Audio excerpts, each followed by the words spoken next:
اعوذ باللہ من الشیطان الرجیم بسم اللہ الرحمن الرحیم۔ ناظرین کرام السلام علیکم ورحمۃ اللہ وبرکاتہ۔ انشاءاللہ تبارک و تعالی آج ہم لوگ پڑھیں گے شرح میعات عامل کی النوع التاسع۔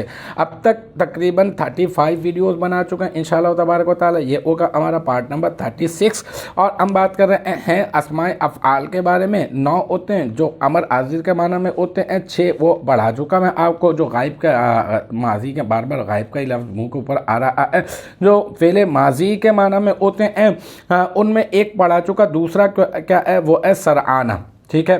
تو ثانی و سرعانہ بہت آسان ہے۔ ثانی مضاف اور اعظم مضاف الیہ، مضاف اپنے مضاف الیہ سے مل کر مرکب اضافی ہو کر مبتدا، اور سرعانہ یہ بن جائے گا خبر بھی، مبتدا اپنی خبر سے مل کر بن جائے گا جملہ اسمیہ خبریہ۔ تو الحمدللہ یہ ہمارا پارٹ نمبر 36 بھی اپنے اختتام کو پہنچا۔ مجھے امید ہے کہ یہاں تک کی جو بات ہے وہ آپ کی سمجھ میں آ گئی ہوگی انشاءاللہ تبارک و تعالی۔ نیکسٹ ٹائم اگلی ویڈیو اگلی کلاس کے ساتھ ملاقات ہوگی، جب تک آپ اپنا بہت خیال رکھیے گا۔ وآخر دعوانا ان الحمدللہ رب العالمین۔